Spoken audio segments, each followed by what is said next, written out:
华视在地新闻来看，南投县政府要来强化着南港工业区对外交通所开的新路线投139饼线，即卖正咧进行第2期的工程。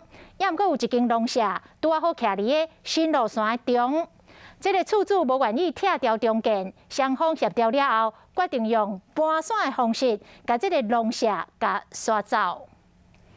透过专门做刷厝的工程师傅8人分工合作，以更工作链仔利用怪手的力量刷规栋厝。因为这栋农舍拄好伫139饼线新起的路中，厝主愿意配合用地征收，互路会使施工。不过唔甘家己的厝互拆掉，和官府经过协调，决定刷规栋厝来解决。走了大概30至40公尺左右了，对。那接下来。